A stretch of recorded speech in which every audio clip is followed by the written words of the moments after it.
Hi, I'm Mac McCarthy, and I help people with their breakups. And today, we have a gem of a show, as always.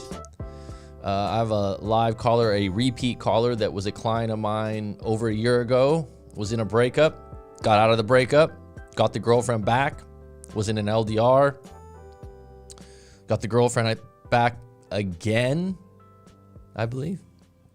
Anyhow, when he came to me, heart in hand, actually it wasn't heart in hand, it wasn't that dramatic, but he was going through it, wrote out his story, went and did, I responded in a private video response for him, which is a service I do for $65. Send in your story and I'll make a private video for you. Eduardo Martinez, how are you today, my friend? Yeah, so he basically wrote that in, and then we did a live coaching afterwards, and he came on, I don't know, 2-3 weeks ago. Time flies. Maybe it was longer than that. And it was a really good show, I think, and divulged a lot of details from his breakup. But he said, yeah, man, I'll come back on anytime. He's in his early to mid-20s. He's got a really good mind to him. Very, very mature individual. And so we're just going to unpack some other topics. And today I thought it would be really interesting to talk about what's wrong with the average 20-something-year-old hot chick, hot woman, hot lady in America. And we're going to talk about some other stuff today. It won't be just that. That was the headline. But why did I bring this up? Why did I throw this on the title?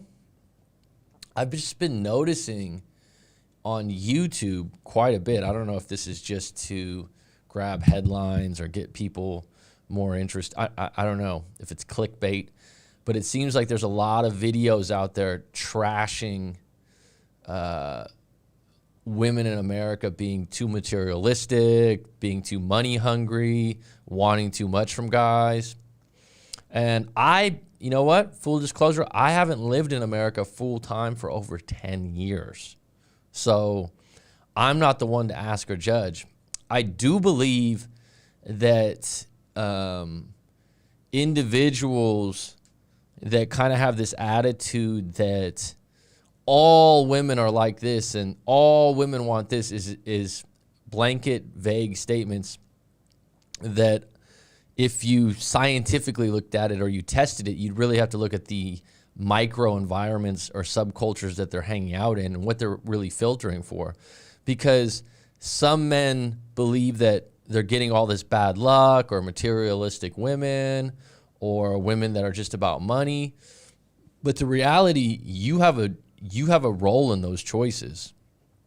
So certain cities, certain areas, certain environments are going to breed more women like that. I don't think this is just an American thing. It's just something I've been coming across again and again on YouTube, where a lot of hosts are just bashing the dating world and if you've ever read the book Rational Male with Rollo Tomasi, who's a great author, great book, he really gets into this. So, like I said, I'd like to unpack this with the caller today. Eduardo Martinez, let me know if you have any questions since you're the first on deck. We're also going to say how did college prepare you for the real world? Because he's about 1 year out of college, so this is kind of a sidetrack from breakups, but something that, and he's been pretty successful so far. I think he's working corporate and he's already gotten a promotion. I'm just curious because a lot of people say you don't need to go to college anymore, and I don't believe that's true. I think it's still a choice. I think it still serves certain people in a lot of ways. Also, we'll be talking about the fact that his past breakup was a first love, college sweetheart. How is the dating game different out of college? Because I think college is such a great environment to date that when you get out of it, in the real world, if that's what we would want to call it, I think it's a different ball game. It's a different aquarium you're swimming around in. So we also have, let me take a look here. We also are going to talk about a possible protocol for if you're in a breakup. So I talked to him about this. If he was saying last time on the show that he now has friends come to him about breakups and what they should do. And I was curious, what would you say are the first 3 steps? Because I'm going to put together a protocol, I've decided, for breakups. And I think that right now everyone goes and sees no contact, or they go and see ways to write a letter or not write a letter. They're all bits and pieces. But recently when I just did this detox that I did and it had a protocol, I'm like, wow, people like directions. They really like directions. They like knowing exactly what to do and when to do it. And if I was to build a protocol for breakups, Eduardo, go ahead and chime in on this, Mr. Martinez, about what you think would be the top 3 steps. Mac, do you think first loves set the blueprint for the ideal relationship for every individual, or non-ideal relationship? That's actually a really good question. I'll unpack that when we get the caller on. Maybe I'll take that first. I like the way you frame that too, Eduardo. Well, I'm going to give this guy a call. I wish we had a few more people on deck, but let me put this on the, we got to get into it. Let me put this on deck really quick.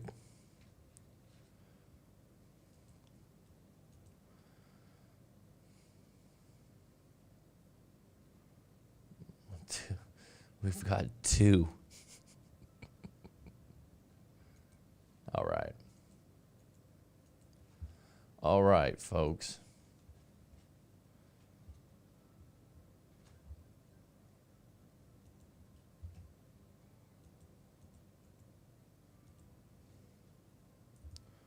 There it is. Okay, so let me give this guy a call. Let's get this show on the road.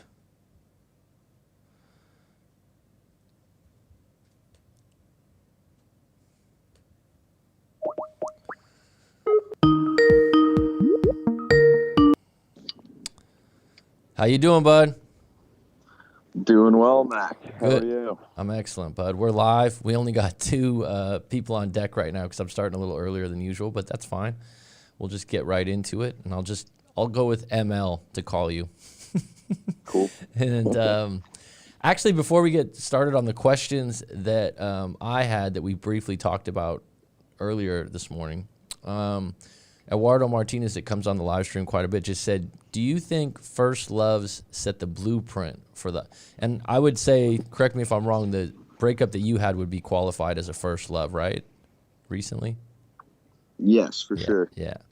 Do you think the first love set the blueprint for the ideal relationship for every individual? No, but I do think it sets kind of your baseline, right? And where the next 1, 2, 3, however many come after that, significant relationships, you'll compare to that, right?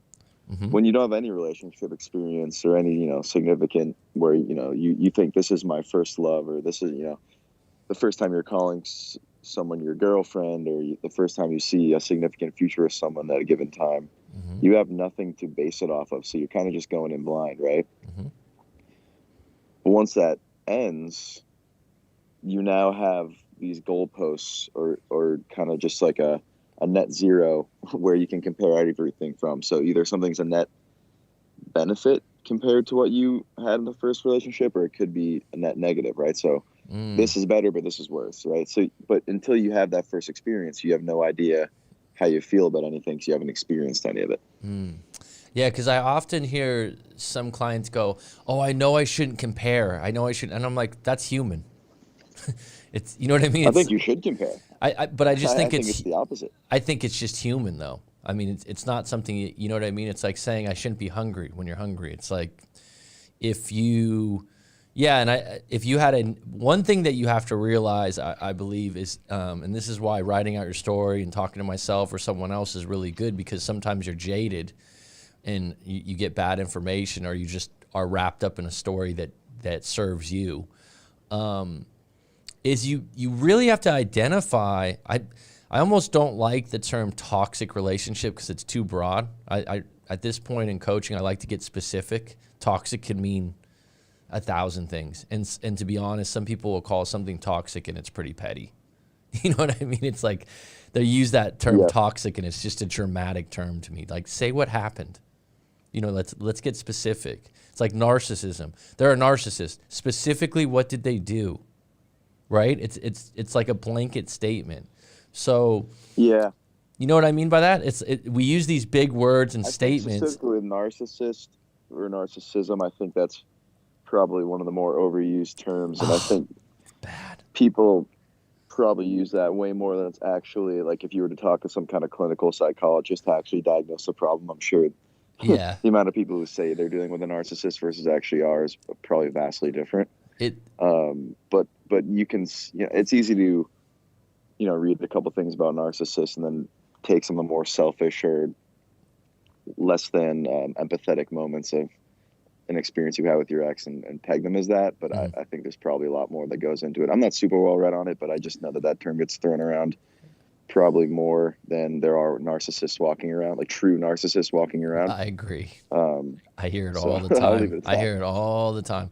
And that's what I was saying is that when you unpack it with myself or someone else and you write out that story, you can kind of get into the specifics rather than these blanket statements. But getting back to what you just said, like a baseline to compare, and you said that's a good thing, that, yeah, like, oh, I like this about my ex. I really like that she did this. I really don't like, and it's important to go through the things you don't like because you don't want to, because some guys after their first relationship will go, oh, this is how all women are. Or their friend will be like, oh, that's how all women are. And you can't do that because it's not true. It really isn't true that the reality is, as deep as it sounds, no one person is the same as another because their life experiences and how they looked at them are different. So, the idea that's, how are some people scared of spiders? How are some people scared of clowns? There's so many intricacies. But, yeah, I'm with you. It's a baseline. I like that term that you just said, that your first relationship, you should be taking notes afterwards or understand who you meet next and what you're looking for based on what went down in that first relationship. Because a lot of times, I don't know if this was the case for you, a lot of times we'll be like, oh my God, we have a great connection and all this stuff. A lot of times when you're younger, it's attraction first and foremost. That's the lure that catches the fish. And then everything else kind of slides into place. But then when you're around the person longer and longer, you're like, all right, you're a bit traumatic sometimes. Yeah, all right. I don't want to deal with this problem that you always bring up. Like, you start to... Oh, you're crying again. Oh, no. Yeah. Because, like, I always remember your story when you were like, and then when we were broken up, she still wanted to talk about her stuff, like her shit. I don't want to listen to her shit anymore. Like, we're not together. Right. That was a deal that was made only when you were my girlfriend that I would, do that. I don't want to listen to this stuff anymore. Like... Yes. You're not subscribed to the premium package right now. Yeah, exactly. Cable, yeah, exactly. It was just so funny the way you said it. You're like, I was thinking while we were talking, we're not together right now. I don't want to listen to this for another hour about your problems at work. Yeah. I thought that was hilarious. All right, so Clutch, welcome, bud. Always good to have you. Greatest indicator that people are dealing with a narc is that they're coming to me and saying, I think I'm a narc. Okay. There's a really good channel called Psychology in Seattle. It's like a podcast, and the guy is he unpacks different topics, and he's a therapist, registered therapist. Really good approach, and he has like a 45-minute podcast on the way he breaks it down, which is really cool. Is that he says these are indications that you're dealing with someone that's narcissistic, but he actually said that we all have narcissism in us, which I agree. I'm on fucking YouTube, take some narcissism. It's like, being in front of a camera or something like that. Like he was saying there's, people have it in them to be a little bit selfish, to not be humble sometimes. And these are all characteristics of narcissism. But one of the things that stood out to me was he said, have you ever dealt with someone that's a friend, family, or colleague, and like after you hang out with them, you kind of have a friend hangover, or like you you feel like you were defending yourself about stuff and they were disagreeable and things. And then the other thing he said was, like a small example would be, let's say you didn't talk for 6 months, but there was no problem. You just kind of fell out of contact. The narcissistic person would be like, why didn't you call me? And you could say, well, why didn't you call me? They would insist that you shut them out. It's usually a victim or hero. They're either the hero of a situation or a victim. They're one extreme or the other. So, all right. So let's get into this topic now that we got a few more people on deck. Mary, welcome. Rob, always welcome. So the first question I want to unpack: how old are you again, ML? 24. 24. Great age, man. Congratulations on that. Enjoy it, man. Especially with getting the wisdom you have right now from this breakup. What's wrong with the average 20-something-year-old hot woman, hot chick in America? If there is anything wrong, what do you think about that question? Well, I'd say, wrong. What's wrong? I mean, there's definitely certain things just with the culture today, I would say, and this is just from my perspective, Sure. Just my experience, but sure. And when you say like the hot woman, are you talking like the top shelf, like absolutes, like stunner women who everyone, like the eye turners? Because I think that echelon of woman, I honestly it's just this weird thing where I feel like when you're that hot, and this may come off the wrong, but I feel like when you're that hot, it's like you're just almost in like a different world where it's like I don't even see you as like fully human. That's not even like an unworthy way. I feel like your experience is just so vastly different than like the average human, and that like if you're truly like a 10 out of 10 attractive woman, like how people treat you just by nature of that is like is so different than someone even like slightly less attractive, that like your reality is going to be so warped because you're automatically given respect by dint of your looks typically. And so like I find like dealing with women like that where they're like ungodly attractive, it's just like, don't get me wrong, I've spoken to women and I've like gone with women who I find are that echelon, but I just don't like the human to human connection. Like there's something off because of like the sheer abundance they face, and just like I don't think they've ever really had to like actually win someone over via personality typically, because they're just given the benefit of the doubt right away. And so it just creates a very interesting dynamic. And typically I just like, you see them now on like social media. If you really want to, I mean, a long time ago, I'm talking when I was in high school, I actively unfollowed like any just smoke show girl that I didn't know personally, because it just made me like kind of bummed out. It's like, you guys are just too hot, and like I don't know you. It's just like, this isn't worth it. So I did that a long time ago, but you see them all now, and it's like, I mean, when these women have 50 DMs, they just have a platter of men at any time to just select from. It's like, it's just a different echelon and dynamic where I don't even see it as the same as like walking into a girl who's like, a pretty girl in like a coffee shop, or running into her with work or something. It's just an entirely different thing. And so I think when you say what is wrong with women, I think particularly when they're like hot, it's like the sheer abundance they face, and the lack of actual like criticism they face just by dint of being human creates a dynamic where it's just, I can't even really explain it. Their social dynamics are not the same. It's almost like they're famous. It's almost like they're famous, right? Like a famous person walks in. Yeah, it's almost the same effect. Right. An interesting thing, because I just came up with this question earlier today, and like I said, I just feel like this is something that I've noticed on a couple. There's a show called Fresh and Fit on YouTube. There's this.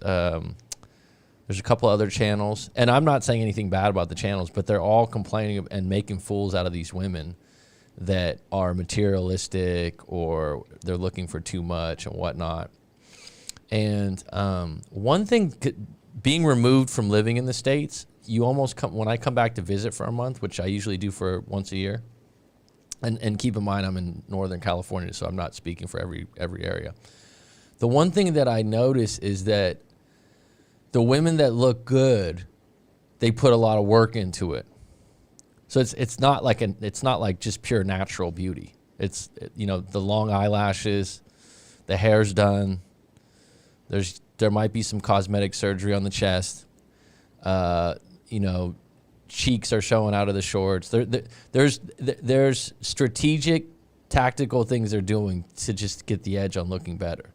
There's women that I see that, like, you're like, naturally she's cute to pretty, right? But the ones that are like, to me, being somewhere where not as many women have access to the accessories because they're expensive, right? Even like, I think you can, I don't want to call it a weave, but you know when women get like their hair, like the extensions. Yeah, exactly. You know what I mean? Like that's expensive. Like when I go to places in the Bay Area, there's places where women pay $20-$30 to just go to get their hair washed and blow dried before they go out. Like, I was like, damn, not even a haircut. They call it a blow bar.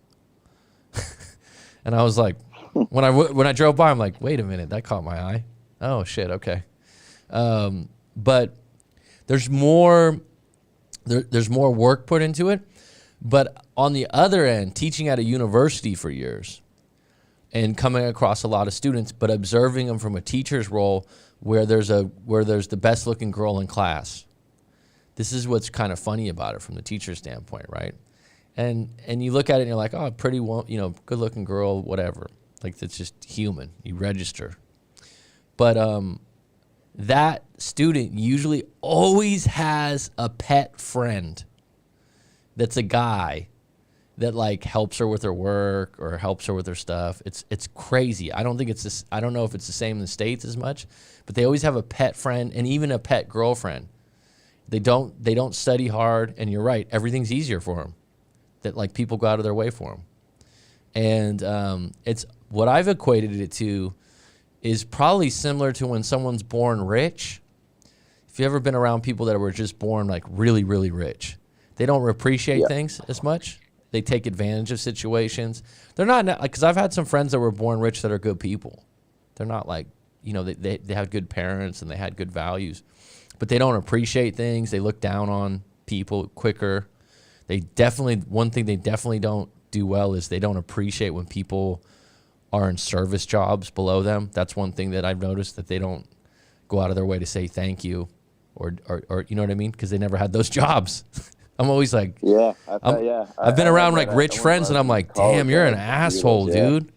Because I've worked those jobs, bro. Because that's why I never treat people like I worked at fucking Sears. I worked at a sporting goods store. You know what I mean? So I don't treat people that way at all. If anything, I'm really nice because I know what it's like to have that job, and I'm always impressed. Like, damn, you're getting through school and you're just getting by. You know, like the salary's not very good and whatnot.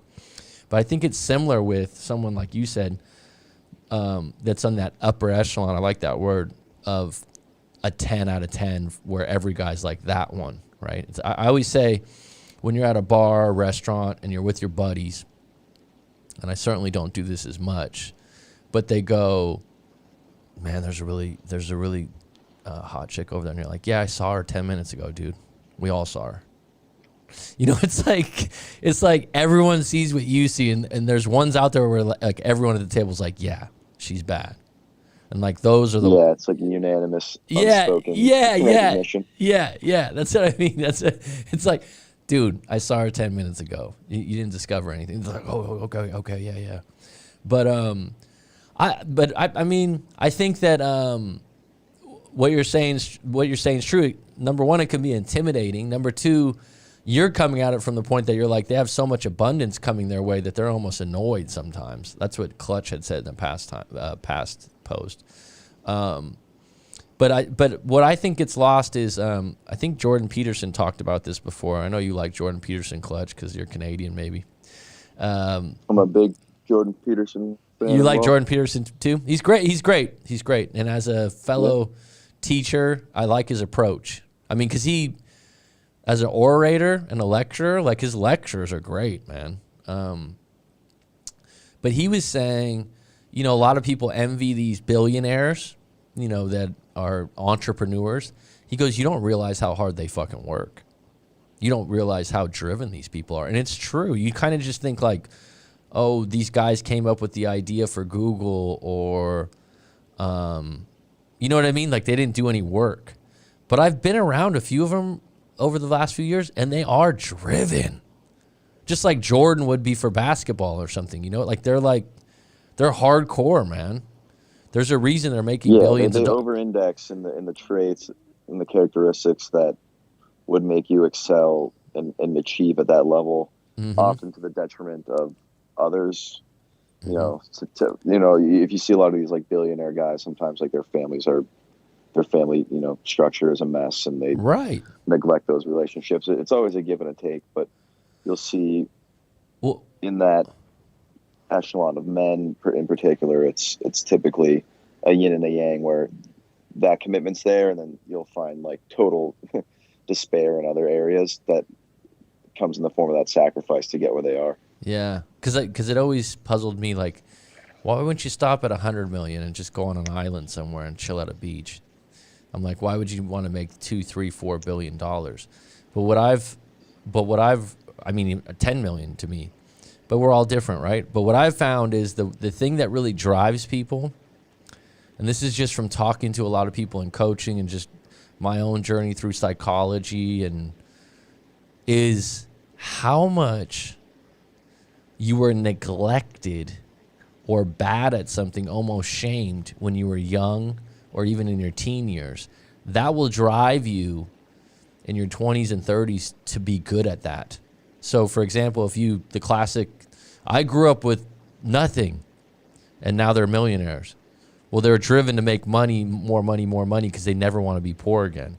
And I think it's similar to someone that wants to be a pickup artist sometimes. They're really bad with women for all their teen years and their early 20s, and they're like, I don't want to just be okay. I want to, it's like a shark with blood. They suddenly found the success, and they don't ever want to go back. And so a lot of times, I think if you're neglected of something, or you're not good at something, and then you find a way to be good at it, you still think you're not good at it. It's kind of like the classic guy that goes to the gym and has got 6-pack abs and has got, a great body, and everyone that compliments him, he's like, "No, I'm not there yet, man." I don't know if you've ever met people like that. And you're like, Jesus, dude. It's like, just say thank you. Like, I'll go to the gym, I'll be like, man. But in their eyes, they actually don't see it that way. Yeah. You know what I mean? But that's what drives them. But that's what drives them to get the extra 8-pack, is that but something happened to them when they were young or in their teen years where someone said they were ugly or fat. Because a lot of these people will be like, oh, I was fat when I was 15, or I was made fun of because I was so skinny, or this, that, or the other. There's something driving them. But yeah, it was like 2 or 3 weeks ago, I was at the gym. I was like, hey, man, you're looking like, this dude's yoked. He's got like a mod body. I'm like, man, you look like you gained some muscle. He goes, actually, I lost muscle, man. I'm like, all right. I'm not gonna pepper you with more compliments. I'm not the one, dude. I just said something. It's like, you're like, all right. But yeah, that's what drives people. That's what drives people a lot of times, is that they don't think they're ever gonna overcome that neglect or desire. All right, let's segue into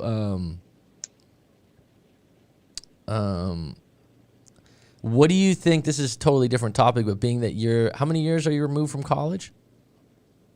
2 years. 2 years out of college, and what'd you get your degree in? Business analytics. Okay. Data analytics in the business school. Mm-hmm. And were you happy with the education you got? Yeah.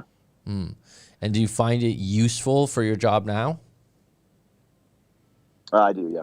Okay. I actually just did something today that was pretty heavy in coding in VBA and Excel for my job, and that was entirely based on my experience in college, so it boded well. So, I mean, sometimes it doesn't, sometimes it does, but actually today in particular, it did more than usual. But it weren't for my university and like the pull it had, I wouldn't have had my job in the first place. So it's kind of one of those avenues created the opportunity, regardless of the actual education.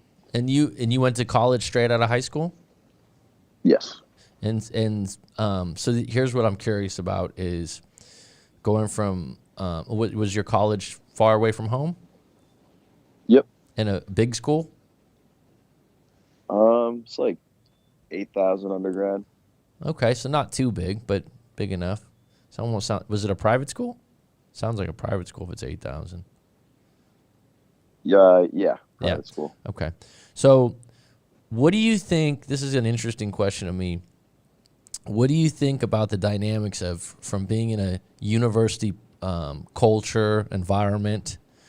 I'm sure you live near campus, most of the time and hung out with friends at college and stuff. What do you think changes once you get out of, obviously you had a girlfriend the last year and a half, right? It wasn't the whole time you were in college.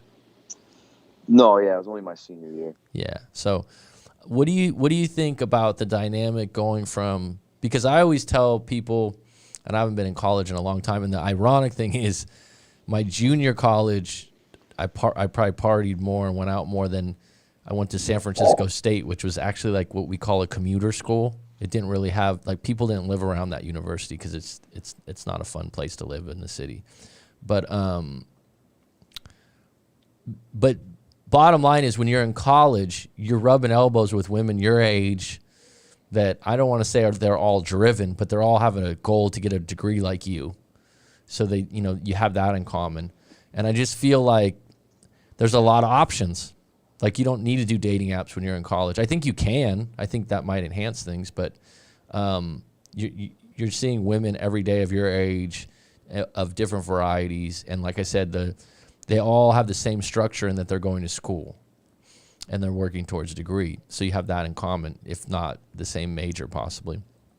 Do you feel like now that you're out of school, how different is it dating in the dating world than when you were in college?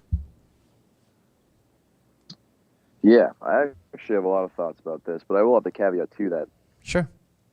being out of college and dating for me has been entirely under the circumstances of the pandemic, right? So I don't have the typical I know avenues of going out to a bar or even, Yeah, I know. I mean, pretty much anywhere, so The Aztec. it's a lot different.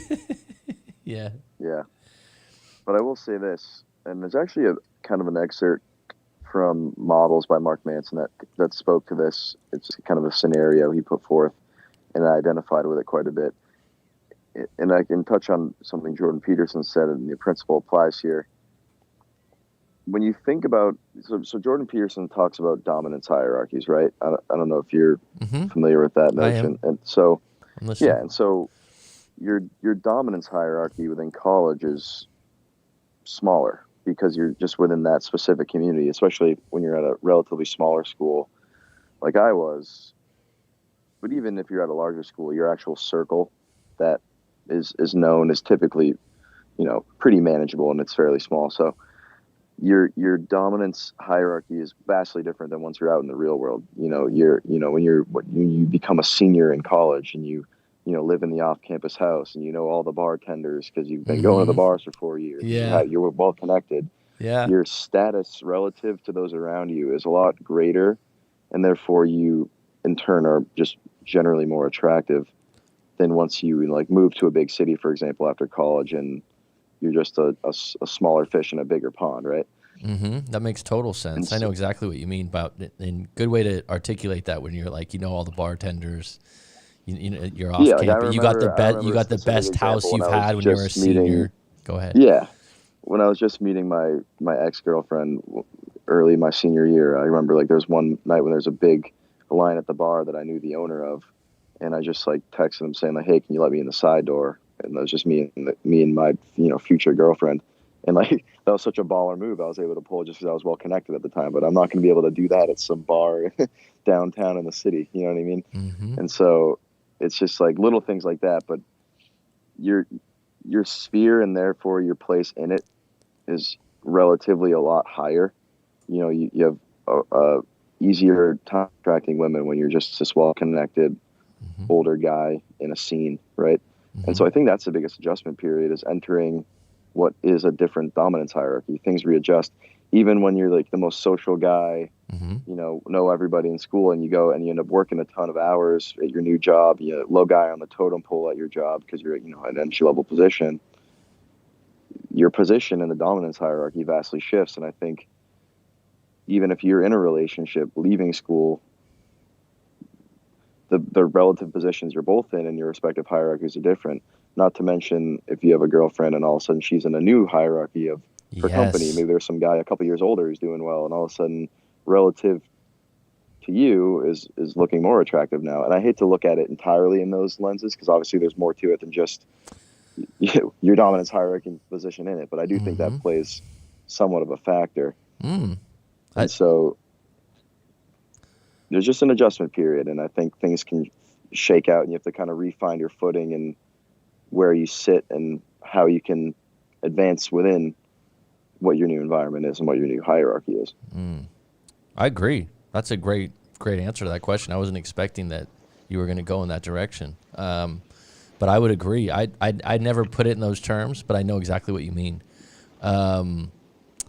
It sparks a memory of my ex-girlfriend. I was in residential real estate, and I had basically told, she got a real estate license and then was hemming and hawing what she was going to do when she graduated college. And I said, oh, contact this person in commercial real estate and you'll get a good job through them.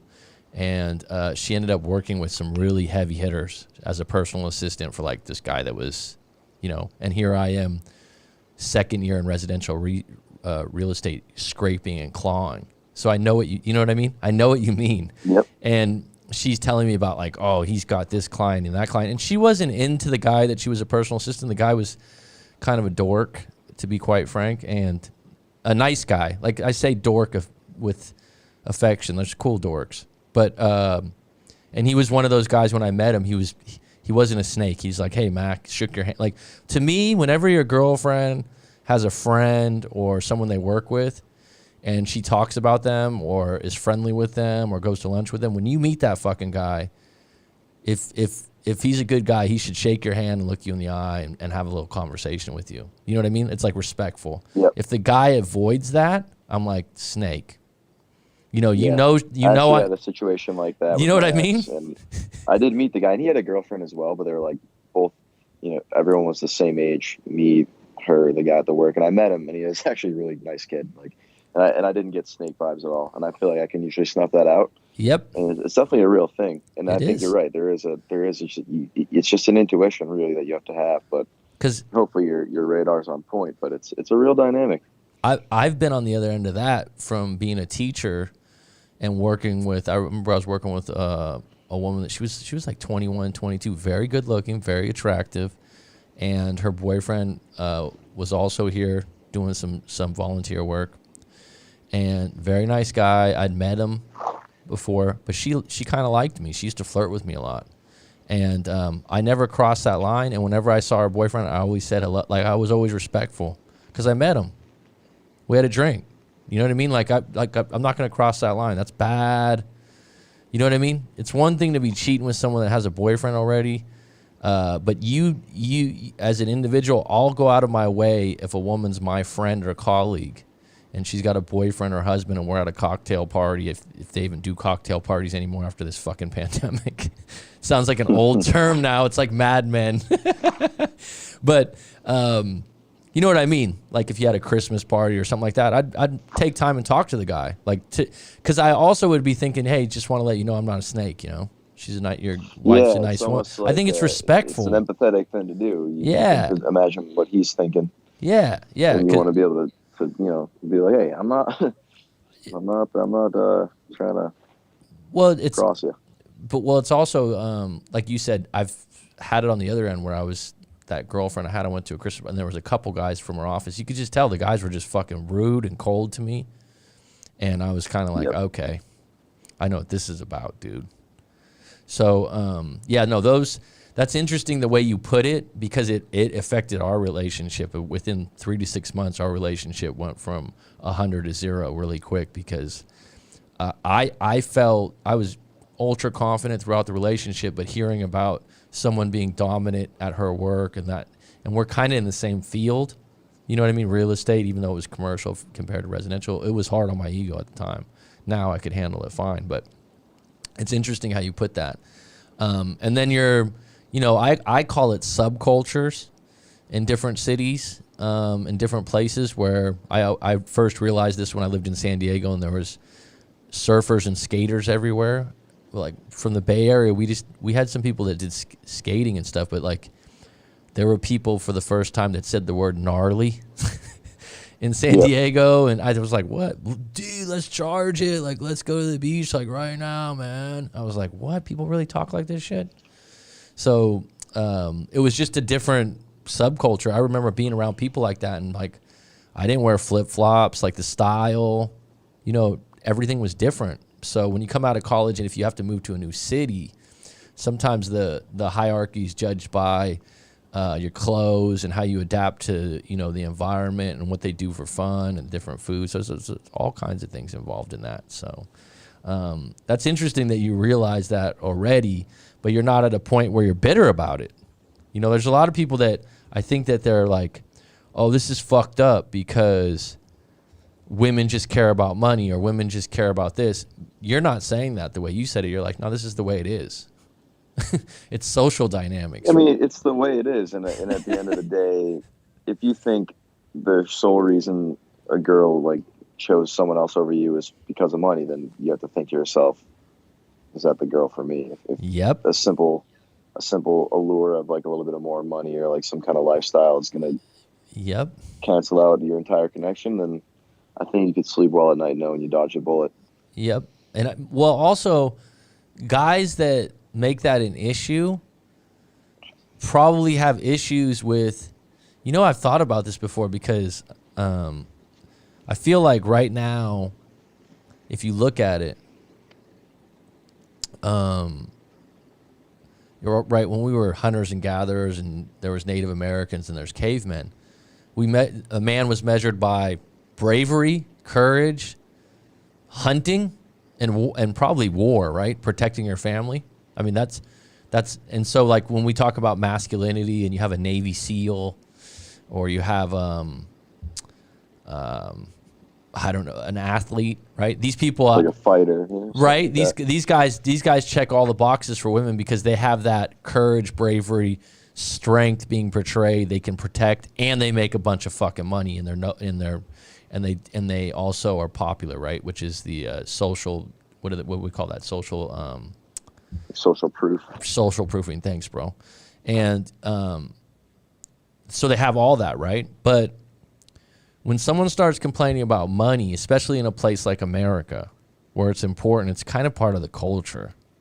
It's kind of part of American culture. It's why people immigrate to America to be successful, to make more money, right?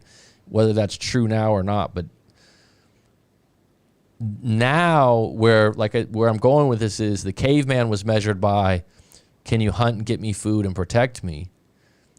So if we don't hunt anymore and we don't really protect anymore, what takes the place? Making money. So yeah, you know what I mean? Does that make sense? Down to power, right? It comes down to power, and often money creates power. Right. I think that's really what it comes down to. But it creates the power to protect you also, to live in a better community, which is safer, to buy better, healthier food, which is, you know what I mean? So it's kind of like that is something that women key in on, not just because they're materialistic, because that's the measurement now, whether you like it or not. Now, does that... Yeah, and I think... Go ahead. Well, I think it's certainly a part of it. What I'm still grappling with, to be frank, is how much of a part of it is, right?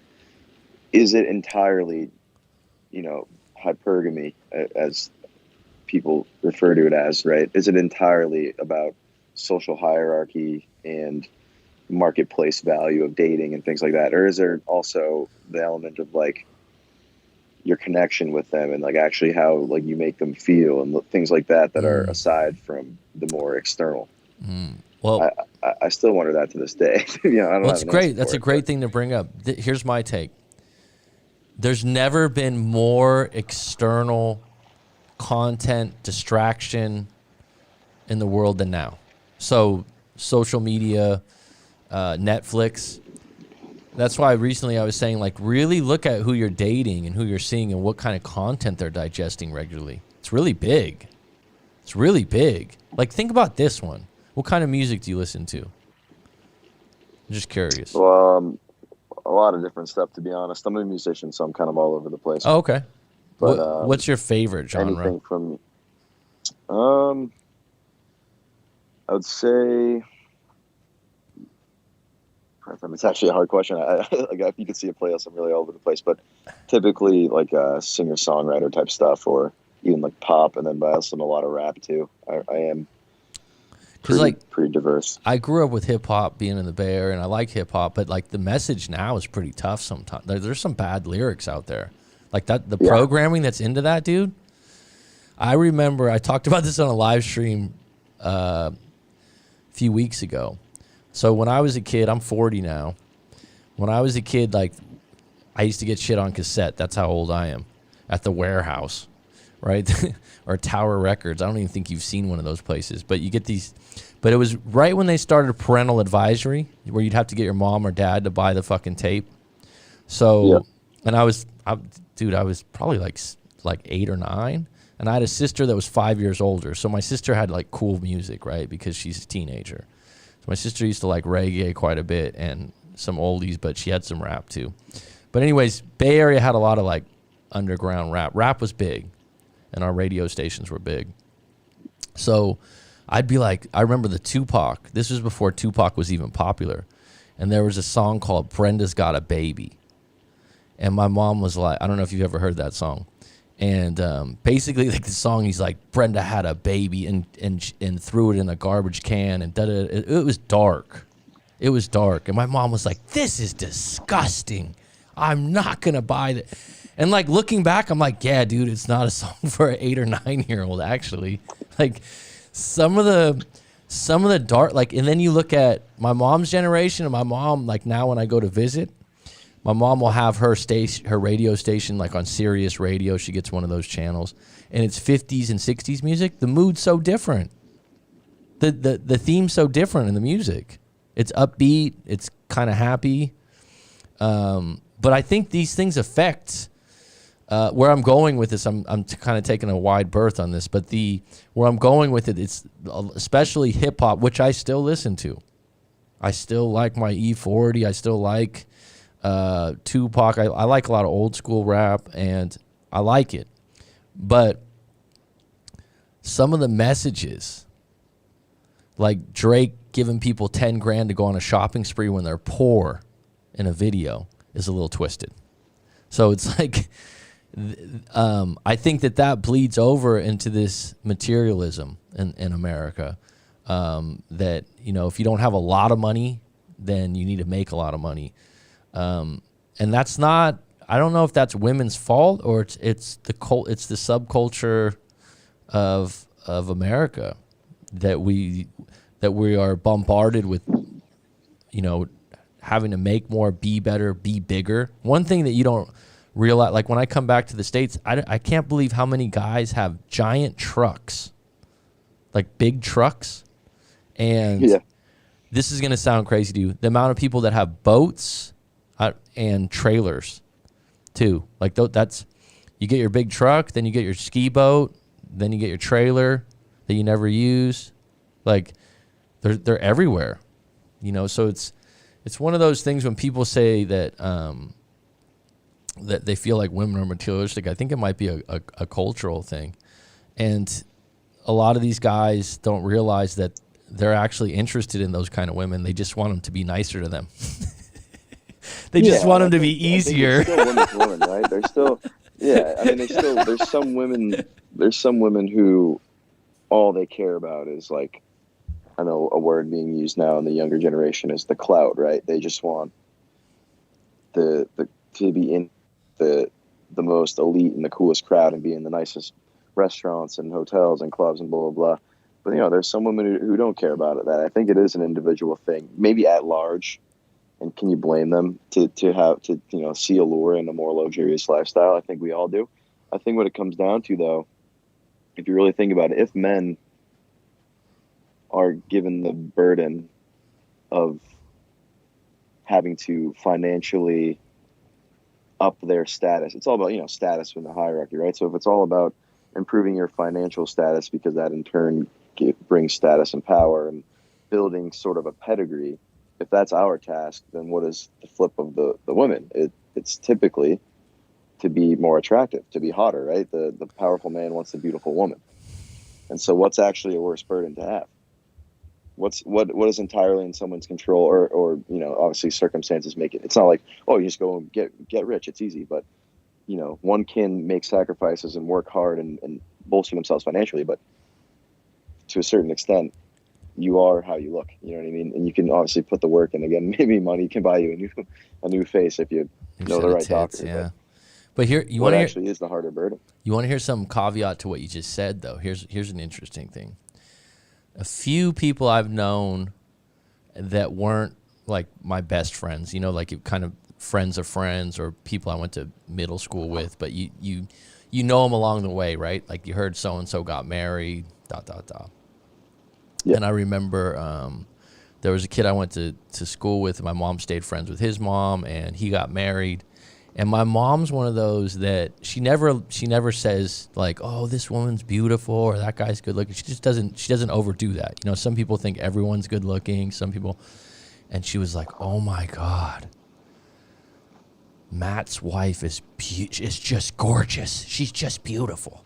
Oh my goodness. I was like, really? You never talk like that, right? She's like, oh, she is gorgeous. I was like, wow, So 2 or 3 years go by, and you hear the gossip of their relationship secondhand from my mom or whatever. Like when I'm back in town, like, oh yeah, they're having problems, whatever. I don't even give a fuck, to be quite frank. But I'm, all right, mom, go ahead, shoot. So she's like, yeah, doesn't have a good relationship with the parents now, and this and that.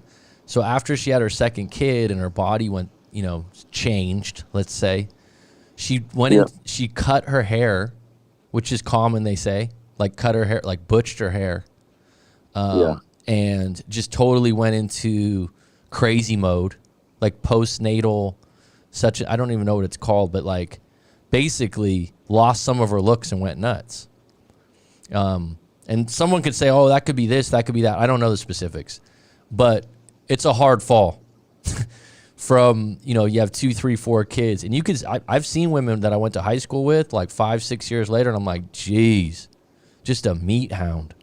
Just you're just like, whoa, like I wouldn't even recognize this girl, right? So I usually say looks are fleeting. Not always, but like, because especially like talking to you, like in your 20s, you could eat and do what you want, and if you have pretty good genetics, you can kind of get away with it. But when you get to your like mid 30s, I'd say I'm lucky because I have a pretty good metabolism. But mid 30s, you got to start like working at it, right, and having good habits. You've said before you have good health habits. You go to the gym and stuff. Great, outstanding.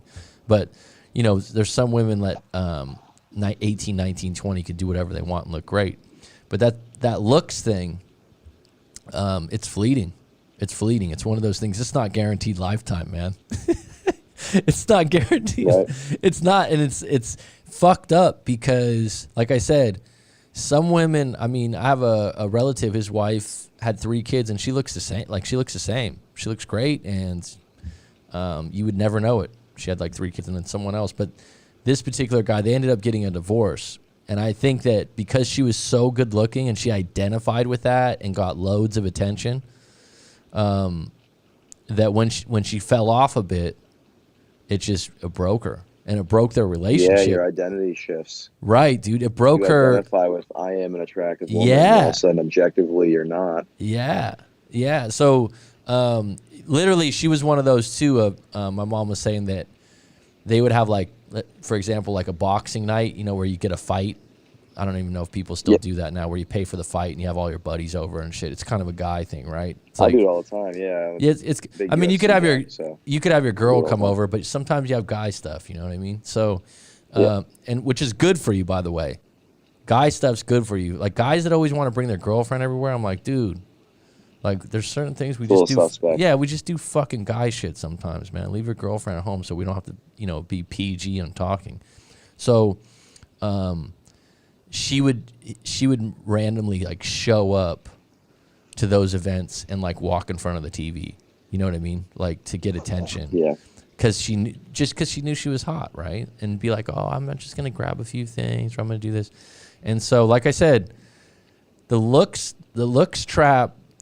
Don't get me wrong. I always think that whoever you're with, you need to be attracted to them. Like, if you tell me that's why I always like to ask people on a scale of 1 to 10, what's your attraction? On a scale of 1 to 10, what's your connection? Because it's like a really nice way to because some people don't even know until you ask. They're like, actually, like I had one guy that called in. He was like, I don't know, like a 4, but she's really nice. I'm like, dude, that doesn't work, bro. I'm like, no, it's step one. I was like, and he's like, but she's really nice. I'm like, it doesn't matter. It doesn't matter. Because even, and by the way, you're not being mean, because that 4 can be an 8 for someone else. That's the crazy thing. I have friends that literally will find, 8 out of 10 women attractive. Like, I have a buddy back home that's like that. He basically will take a pulse on them. I mean, it's just like, geez, like any, I'm the opposite. Yeah, I am too. A friend of mine back home was always like, God damn, you're picky, or you're this. And I wouldn't even say that I'm picky in the sense of exceptionally hot women. I like women that are smart, that have an opinion, that can have a conversation. I definitely like to be attracted to them. There's certain things I'm more attracted to, but I'm definitely not going to just put a notch on the bedpost just to do it for sport at this point in my life. I mean, that's where we get when we're younger. It's like, all right, you're just able to just go, yeah, I hooked up with her. But there's, that's one of those things that, some of these, some guys that end up with the quote unquote hot chick, there's a lot of issues, because if she loses that perch, man, which is possible. Like I said, from eating, from having kids, from a variety of different things, and then losing that identity, that's a hard fall, man. That's a really hard fall. All right, let's hold on a second. I had some rapid fire questions. Oh, the other thing I was going to ask you, are we okay with time? Are you all right? Yeah, I got plenty of time. All right. This is something the live stream can jump in on too. We got 12 on deck, 6 likes. If you want to donate. If you don't, that's just fine too. Still like you the same. If you have a question, I'll get to it after I get done with this call, if you can wait that long. But what we're going to unpack really quick, and this is something I might ask in the future. I've talked about this before. I just did a detox. I'm not going to go into that detox, but it was very strict. It was life-changing mentally, because I haven't gone without coffee and sugar for that long in my life. I'm not a sugar addict in any way, but it was crazy. I felt like I was in a prison camp. But it had a protocol. So I was telling ML that the protocol was interesting, because it was like this was really difficult to do, but because there was an outline, like, number 1, do this in the morning, number 2, do this in the morning, number 3, do this, do that. It was directions, right? It's kind of like why we go to college, by the way. Like, when people tell me, oh, college is stupid, you can learn everything on the internet. Yeah, but college gives you a schedule. They give you a goal, which is the degree. They give you grades, which is how to measure you. You know what I mean? And an environment. Right. Like, so when people go, environment at that. How hard is it, myself included, to watch YouTube instructional videos at your home when you can get up and watch anything else you want? You can go to the fridge. You know what I mean? You can fuck off, whatever. You can do whatever you want. When you're at school, it's like, all right, I got class at 8:30. I'm paying for this. That's another thing. So when people are negative about college, I'm like, they line everything up for you, so you get it done. So I was thinking, if you had advice someone on taking the first steps out of a breakup, what would be the first 3 steps that you would? And live stream, if you guys want to throw in on this too, what do you think would be if someone breaks up, it's a fresh wound, and let's just put aside the fact that every breakup's different and every situation's different.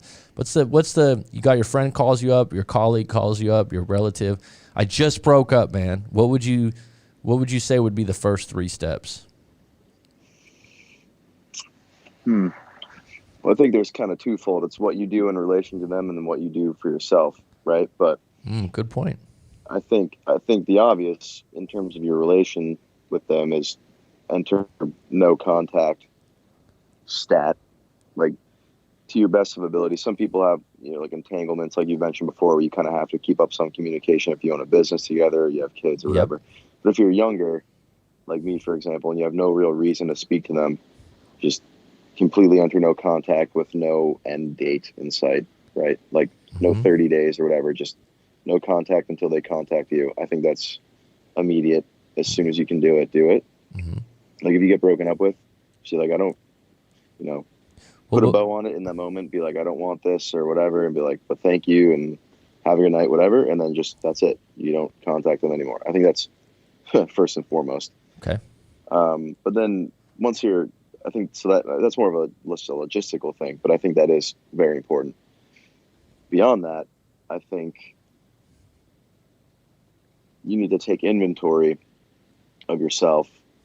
And I think what can apply to a lot of people is if you're not working out, start working out, get active. I think you've seen so many stories of people who used breakup as like pure workout fuel and just got in the best shape of their life afterwards. And all of a sudden they're better than they were before. They're objectively more attractive than they were before because they're in better shape. That breeds the confidence. It just starts that snowball into the proper direction. In my experience, I've been a very religious kind of gym rat, for lack of a better term, working out 5-6 days a week for years and years and years now. So it wasn't something I could easily dive into and see any like crazy change because I was already very on top of it. So I had to kind of look at other things where I could find, I think we've spoken about it before, and it's like patching up your boat. So just finding where you think there's a hole in yourself where you can pick up the most slack or where you've been neglecting and really dive in and focus on improving that. So just take that inventory and really go at where you feel you have a weakness. And you have to be honest with yourself in what those are. But I think that's a really fruitful process to go through. It is. It's a good word, fruitful. Yeah. It's actually, in hindsight, you're like, that was good for me, right? Like in hindsight. Yeah. I would say what I wrote down, which is, and I actually tell people to do this now that are friends, because I do get friends that call me and they know what I do, but they'll be like, I don't want you to put it on your show, or, because it's different when it's a friend, right? Than to talk to me, because I know all about them way deeper than when someone calls me from watching YouTube, which is, it's a benefit not to know you before. But what's really nice, ML, is like me and you starting at that point, we have this deep ass conversation in a time when you need it and you need help. And then from there, when we talk again, we got this built-in rapport, right? Because you're like, wow, like we don't have any bad history either. We don't have any like judgments about what we've done.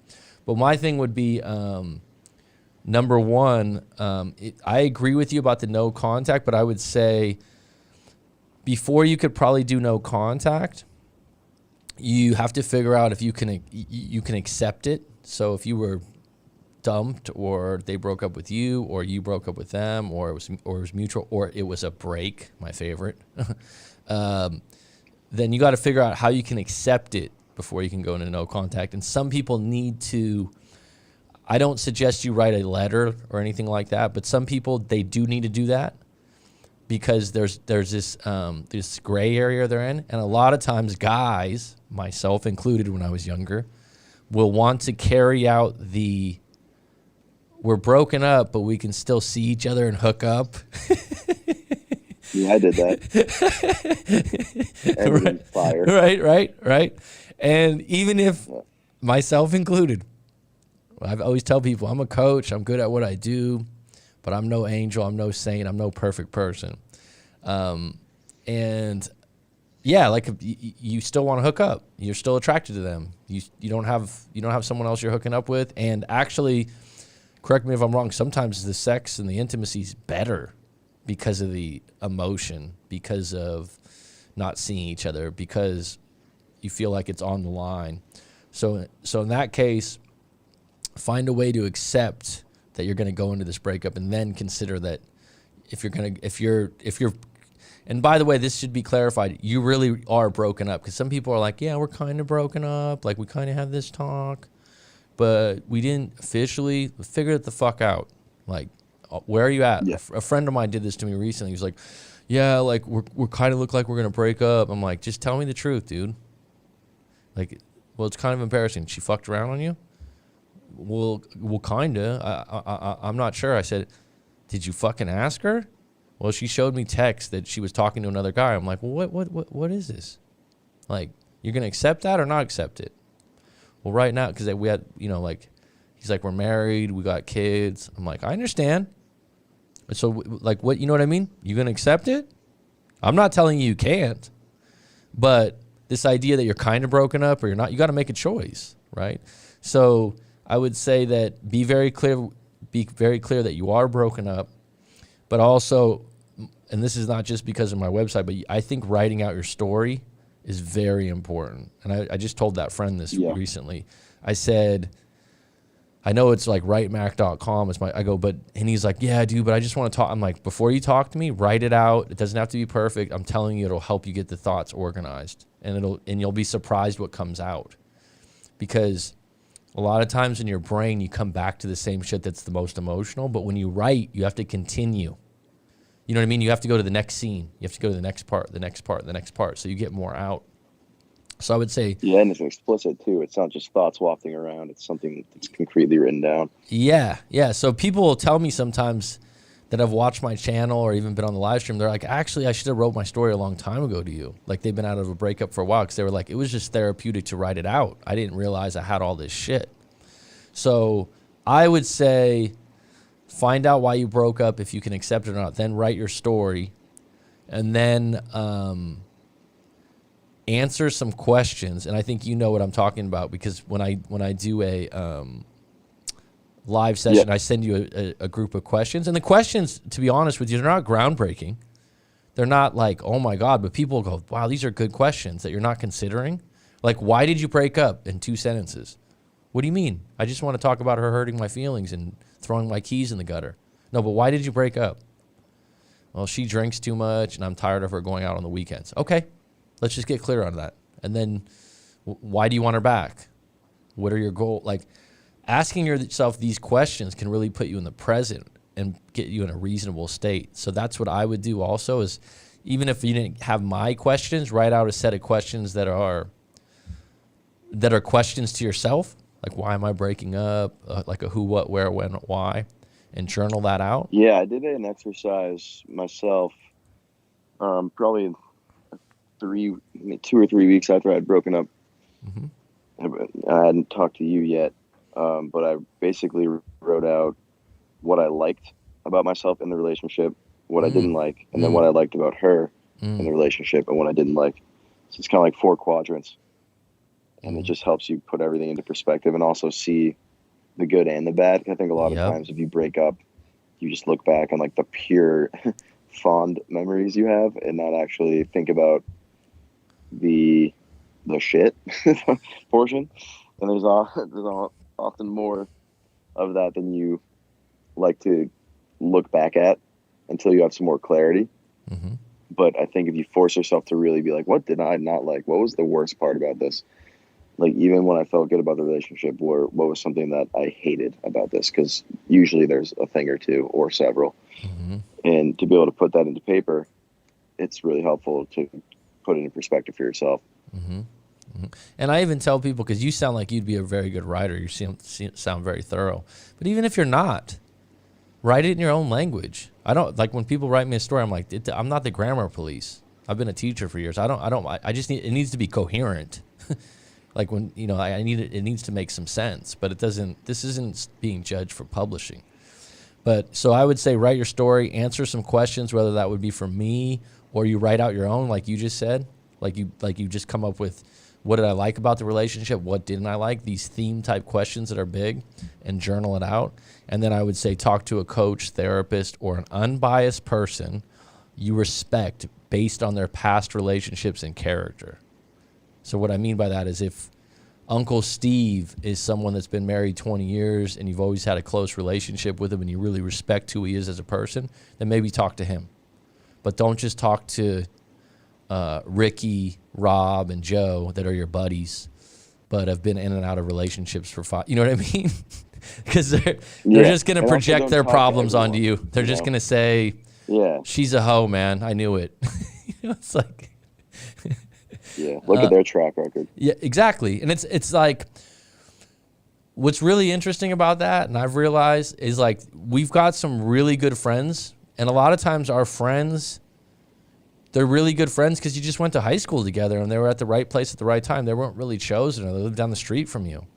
And sometimes they're not that good of friends, or you're good friends because you have history together, but if you're moving and you're growing, and you move to a new city and you get a new job and you have an identity shift, they're still your really good friend, but you might not relate the same.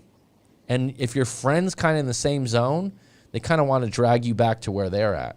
So always consider when you're getting advice from anyone, however they look at the world and look at themselves, their conception of themselves, they're going to project that onto you. So if the person is negative or, you know, in a bad place in their life, do not get advice from them, because chances are it probably won't be good, and they probably will have and this might sound really crazy, but they probably will be a little bit excited that you're at the bottom with them, if that makes like misery loves company.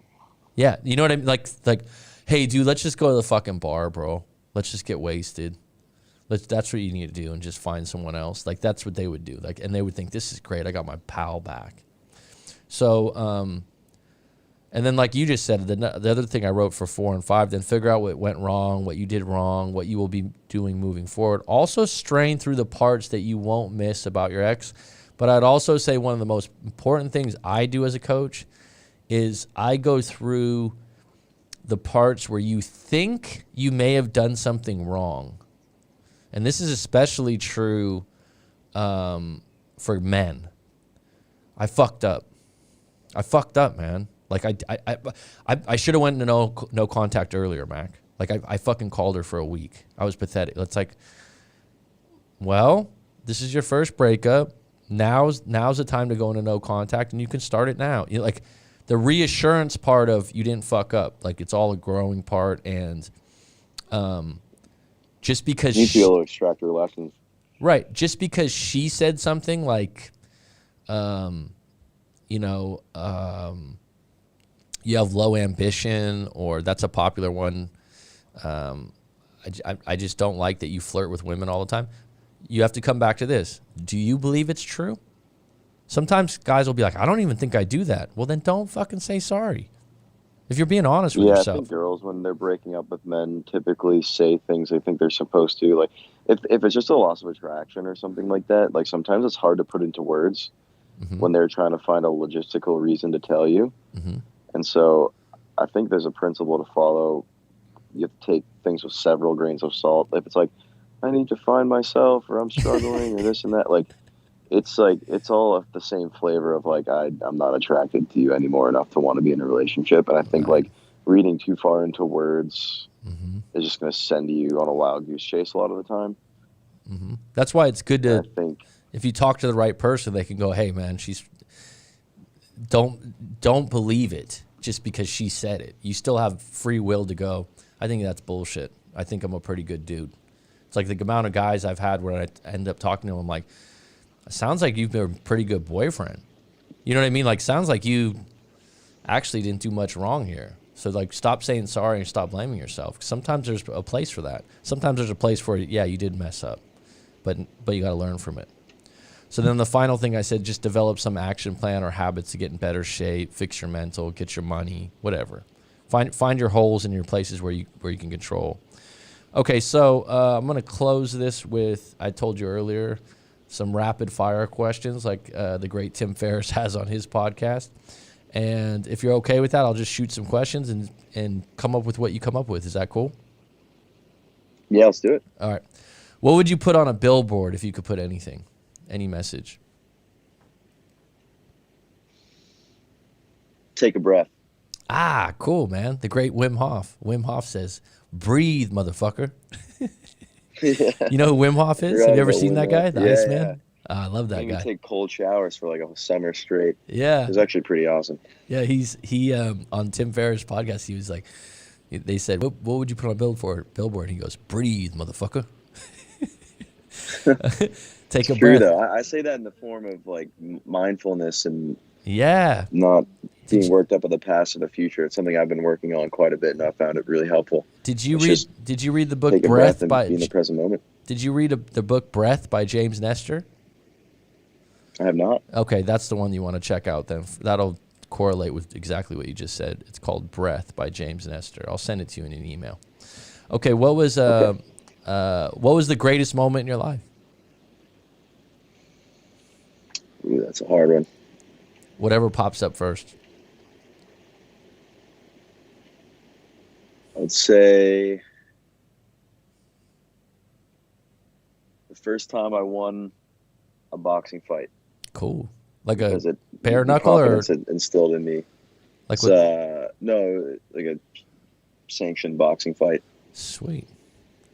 Sweet. A huge momentum shift for myself. How old were you? 20. Okay, recently. Cool, man. That's cool. It's funny because I did this greatest moment thing as a project in one of my university classes, and then we charted like what were some of the elements of your greatest moment. And like I said, some people like, oh, well, I can't pick one. I'm like, just pick the first thing that comes to your mind because that's usually what it is subconsciously. And people are surprised, but it's usually something that was surprising, something that you maybe won, you know, like where you got some glory, and you were recognized. So that would apply. A lot of times it's something like that. What was a major turning point in your life that felt like a crisis at first, but then turned into a blessing in disguise? It's got to be my breakup. I'm just in the simple fact that I'm so much wiser and well read and well studied and just understand a lot of things I had no idea about prior. And I think especially given the time in my life it happened and the age I was, it's going to be such an invaluable experience moving forward. So it's like very pivotal, and it was a horrible crisis at the time. Isn't it crazy? Isn't it? Because it's like what I tell people as a breakup coach now. I'm like, the only reason I can do this and I really enjoy doing it because I know when I felt like it was the worst time of my life and it was never going to feel better, right? Like there's no light at the end of the tunnel. And I felt like, why do I feel this way? And I'm like, there is light. And then when you get out, you feel resurrected. You feel like, oh my God, I learned so much and this is actually better. You feel stronger than before. Yeah. And I think when going through any dark time or tough time in your life, when you feel, especially if it's the first time you've gone through that experience, the knowledge that you can get out onto the other side of that is so empowering to take forward, because usually there's a time where you think you'll never get out of it. But when you do, and some of it's a product of time and hard work, but when you do, you just feel incredible because you know in the event adversity comes up down the line, you're equipped and you know you can get out the other side of something really hard.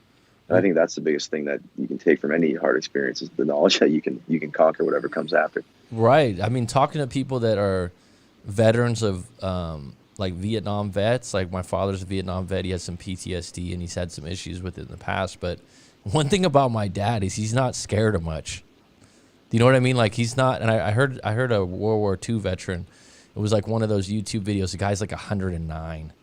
And he's like, I'm not scared of anything after being in war for 3 years at Normandy. And it's like, there's a lot of value in that, actually, right? It's like seeing something so dark, so low, so crazy, so life-changing.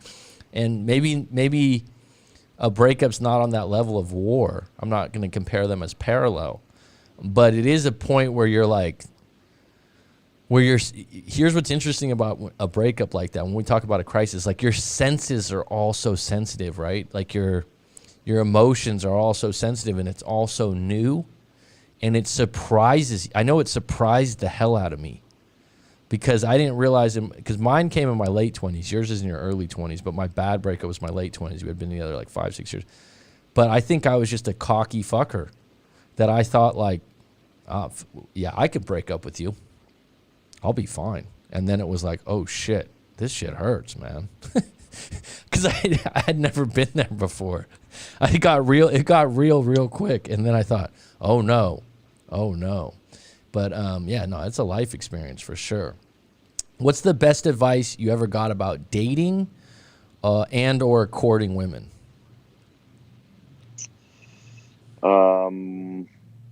Women are like cats. Corey Wayne. In a ball of yarn. Yeah, I just because I think that's so true, and especially for me, who is the typical over expresser, the hopeless romantic. Like when I was growing up, I was the kid in the friend zone all through middle school and stuff. Like the sole lover boy, had the crush on the girl, got right real close to him, and always saw them with another guy, and I was just like their friend. You know what I mean? Mm-hmm. I kind of was that kid in the class. You would have seen me in like my 8th grade Spanish class with this girl Taylor, that I was madly in love with, and she just saw me as a pal. But once I learned like just the basic principles of attraction, maintain the mystery, dangle the yarn in front of the cat, but then pull it away. Like the push and pull of it all, the game of it all, the dance of it all. Mm-hmm. And I think it's encompassed well in that line, which is why I put it on. Say that in the rapid fire, but that principle. That's a good one. I often say, I didn't get the term from Corey when I made it myself, but women will cat paw you. They'll play with you. They'll, after a breakup or during attraction, like a cat paws at something, they like to play around with you. They're off and on. That's a great analogy. What's the best advice you've gotten about business? Everything is sales. Oh, interesting. So if everything is sales, what is sales? If you had one, what would you describe sales as? Influence? I would say sales in short. Yeah, influence is a good way to put it. It's elicitation of response, right? It's a skill set I always am trying to improve because I think even in dating, you're selling yourself, right? Mm-hmm. I would say that I know what you mean. And you know what's interesting about what you just said? I have a friend that's owns a business, and he doesn't talk about his business very much, but he owns a pretty big business. And he often uses the word manipulation. And I always thought manipulation was extremely negative and wrong, if I was going to put it in simple terms. But he uses manipulation in a way of giving something or showing something that people want to get what you want. And I've never looked at it that way before, but I think I understand what he means. And he would often use the word manipulate for when he wants to get something in business, finding out what someone else wants and finding out what how you can present that. And I don't mean that in a way where you're lying. Yeah, if you see manipulation as eliciting a cause and effect relationship that benefits you, that you desire, it can be not negative, right? Like you can manipulate. Like that's what surprised me when he said it, because I was like, that's negative. But then when we're talking about it, I'm like, actually, okay. If you put it that way, it's not all negative. And the best things are as cheesy as it sounds. One of my favorite channels is Joseph Rodriguez that does book reviews, and he always talks about trying to find the win-win.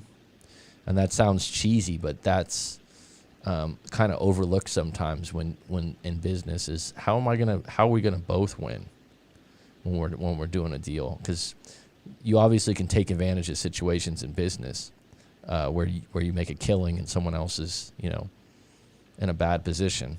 But the relationships where people win, they come back again and again and again. So that's cultivating better business. If you could choose only 5 people to be a part of your regular inner circle, who would they be? They could be anyone. And if you can't come up with 5, you could just name a few. Could be anyone, like famous. It could be. Well, I was thinking people I knew. Okay. Well, it's funny because I don't know how these people, like famous people, are. I have like idols in music and in Yeah. fighting and things like that. But who knows if they're a real asshole if you get to know them. Yeah, So that's a good point, huh? I guess, like, because, like someone like Corey Wayne, right? We know him so well from all his videos in his book. I just saw him actually get interviewed. Like, he got interviewed on a YouTube channel. It was great. He was a good interview, man, because he was himself. He's the same guy that he is in his videos. But I know what you mean. It's kind of different when you think of like someone that's a fighter or someone else, because you really don't know them. I know what you mean. So the 5 people that you would choose, you already have them in your inner circle, is what you're saying. Yeah, I'd say like my mom, dad, sister, best friend. Mm-hmm. That's good. And like, yeah, I'd say like those If you 4. had one famous person to pick, who would you throw in there? Let's put it that way. John Bellion, musician. Okay, I'm not familiar with him. John who? John Bellion, Bellion. He's my favorite musician by far. He wrote like half of Justin Bieber's new album, but he has a lot of his own stuff, and he has these making of videos on YouTube. If anyone's interested to watch them, Making how out, he makes like his music. Oh, like he shows how he produces his music, and they're awesome. Okay. And his mind in music and also just in life is fascinating to me. It's someone I'd like to rub off on me. He's a a little bit. true musician in the sense that he's just not a songwriter. He does everything, is what you're saying. That's what's impressive, right? Yeah. Right. Because if you told me it was Justin Bieber, I would be like, oh, okay. It's what's interesting about that. Justin Bieber's really popular in Thailand. It's kind of random. He's like one of the favorite. Popular everywhere. Yeah, he's really popular. What's your number one goal you have in life right now? It's funny because you asked me a little bit ago. I would say to find myself again, or restore my full kind of like swagger after a breakup. But I feel like I've gotten to that point now. So I'm in a bit of a recalibration, but I think my number one goal right now would be to continue to foster meaningful relationships across the different avenues of life: friendships, working relationships, romantic relationships. I think that's my biggest goal right now. Expand my network in a meaningful way. Sounds like a mission statement. Okay. If you were granted 3 wishes, what would you wish for? I would recommend that you don't just wish for good health, because it's too broad. Wish for something specific if you could. If you're granted 3 wishes, what would you wish for? I'd say some kind of financial cheat code. Call it what you may. There's anything you can say, $100 million. But, to have that financial cheat code? Yeah. Yeah. The time machine to buy Bitcoin when it was at like 2 cents. Oh, stop it. Don't go there. Jesus, don't even go there. Yeah, I had a friend 3 years ago that talked to me for 4 hours on the phone, and I had some money at the time, and I was like, this is a great idea, and I just put it off, and it was at $3,000. I think it was at the lowest it was for a long time. It was at $3,000. He was like, it's going to go to $80,000 in 2 years, and he was fucking right. I was like, gee. I bought Ethereum in 2017 at $300, and it's now like 4,000 something. So it's done pretty well, but not nearly as much as I would have. Well, what would actually happen. You know what's interesting about it, dude, is that all these people that because I'm being in my generation, 40, I know people that are like in their 20s from being a university teacher. I have a lot of friends and acquaintances and stuff, but I also like know people in their 50s and their 60s. Everyone in like their 50s and their 60s, fucking Bitcoin's a joke. It's gonna fail. It's gonna, because they don't have any money in it, by the way. Like it's not. It's this. It's that. Even though it's at all-time highs and all that. Yeah, it's net. So anyone that doesn't have anything into it, but here's what I noticed that really surprised me, is people that aren't even into investing or don't consider themselves like money makers. Oh, I bought a little bit of Dogecoin. Oh, I bought a little bit of Ethereum. I'm like, what? Like a teacher I work with over here that's Thai that just put like $80 into Dogecoin. I'm like, you just bought, so it's just it's a different type of investing, right? Like, and everyone that's young is doing it. Everyone.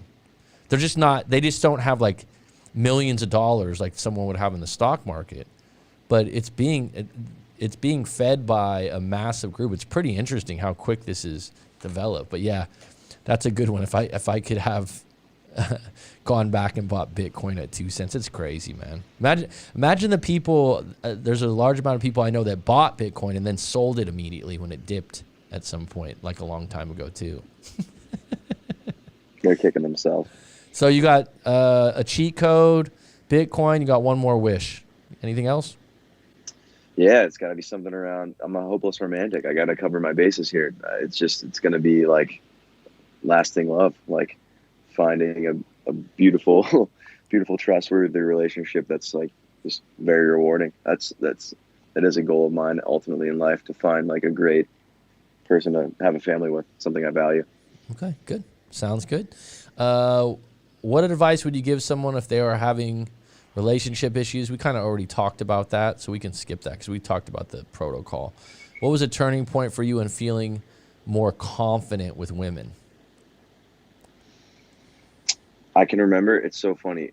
I remember a specific moment in college where I went to a really small high school. Mm-hmm. It was a boarding school. It only had like 400 students. And I hadn't known about attraction with the whole, like, the ball of yarn and like doing the dance and the game of attraction, right? If you want to call it that. Sure. I would just overstep, even if there was like the spark with a girl, I would just like move way too fast and want to like date them. And it was just a whole mess. I ruined so many good opportunities when I was just naive and young. But it was like sophomore year of college, and my confidence had wavered a bit because I went from being a massive fish in a small pond in my high school to a smaller fish in a bigger pond, kind of a realignment of hierarchies again. But yep. There was one moment where this girl told me drunkenly at a bar we were at that, like, she's like, you realize like all my friends like are obsessed with you, right? Like, this sounds kind of vain, but like it's just true. Like, they were basically like saying I was like having a good effect on them as like a male suitor.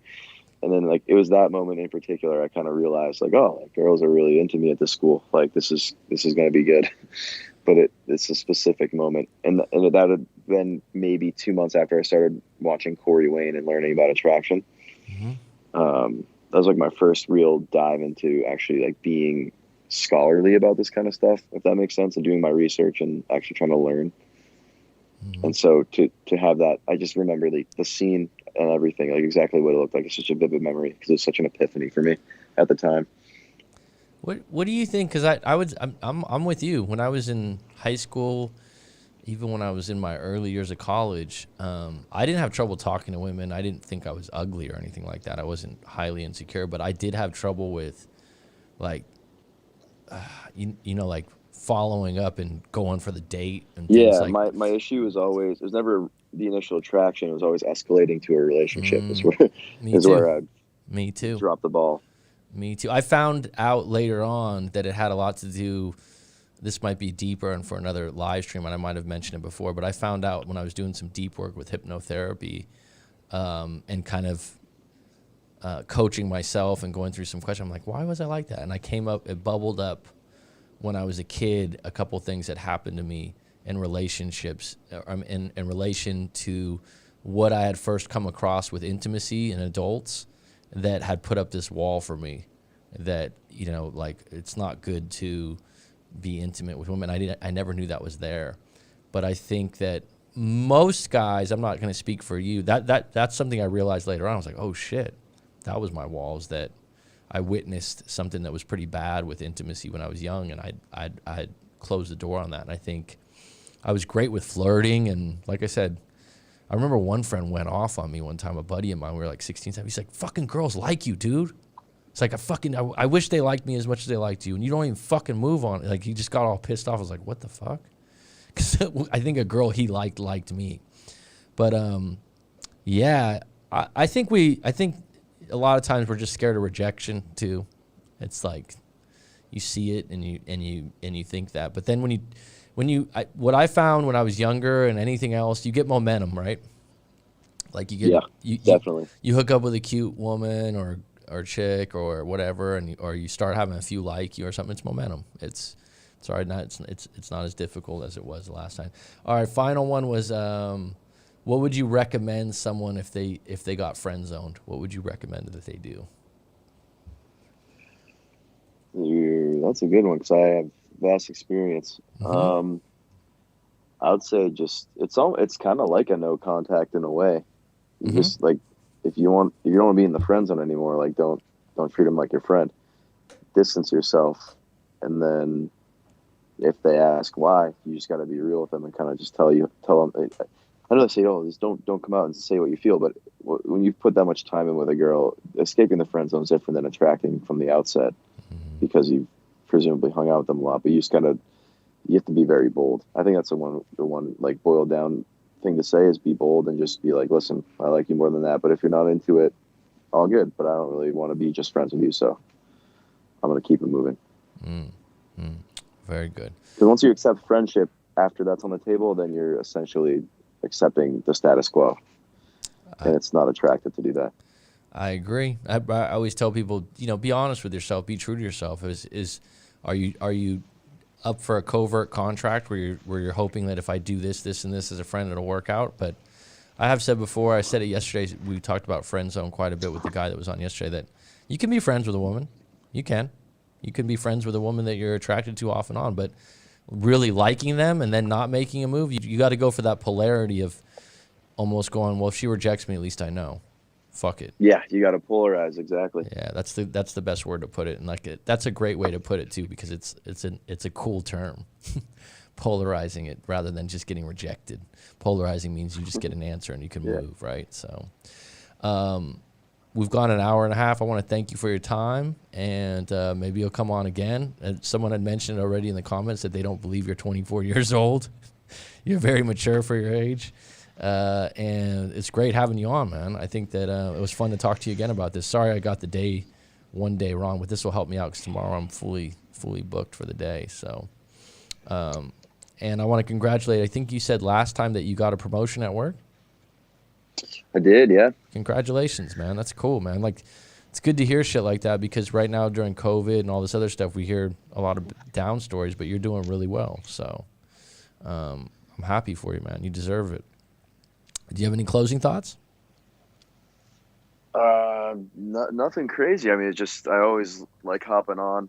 Cool. I think I'll be the on community again. you've built with these live streams is something really special, and that I know your videos and right from the outset, but also speaking to you and forming our relationship that we had was massively helpful for me in my journey with breakup and dating and everything. So just want to kind of give a shout out to you for having me on and just building something really cool. Well, I'm just starting to, you got my email probably earlier this month about, I'm going to do hypnotherapy now, but I came to the realization that I'm going to cultivate past clients a little bit better in the sense that a lot of people are coming back to me, from a year or 2 years, like someone like yourself's doing really good right now. So, but I'm saying they're coming back to me and they're saying, hey, I want to talk to you about work, or I want to talk to you. I'm in a relationship right now, but before I make a wrong move, or like, for example, some guy was like, I want to break up with her. I want to just be done with her, but I wanted to ask you first. I'm like, yeah, good idea, dude. It's actually, you know what I mean? I'm like, actually it is, because we can go through this, because once you do break up, it's hard to get back. If you dump her because you had some petty reason, or you think you're going to, the worst reason to break up is to think that you're getting your way or to win a fight. Like, you know what? We're fighting. I'm going to win this. We'll break up. If that's one of the worst things. So I'm having a lot of people come back to me for different reasons. And so they've asked me, they're like, I don't want to talk about breakups all the time. So I've been doing hypnotherapy, but I haven't had it on my website, which is, hypnotizing you and getting rid of limited beliefs. Or if you're stuck at work with different things, it's something that I did before that really helped me. And so now in the future, what I'm going to do with people like you that are past clients, I'm going to offer a better price point, and make an effort to talk once a month or once every couple months, because I think talking like this with someone like me, and you have a good rapport and good connection, and now my memory's very good.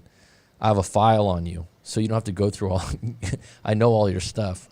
So when we do talk, it's almost nice to do some preventive, where people are saying like, I actually like to talk to you like once a month or once every couple months. So I'm going to make an effort to offer something like that every month to the people that are my past clients, because I want to keep in touch. And even if you don't have just a breakup problem, now we're pretty bonded. And it's important in these days, because what I've noticed, man, is that a lot of people live alone. A lot of people, it sounds like you have a very good relationship with your family, but society has changed in a way, not just because of COVID, but COVID's made it worse, where we're lonely more often, to be frank.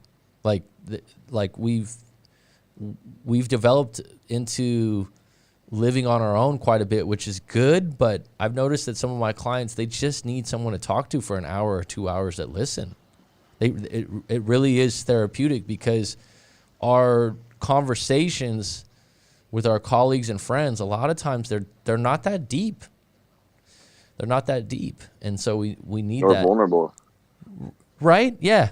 Like, good point. Because some of my clients, like I said, there's a few right now that I talk to regularly, and it just kind of happened like that organically.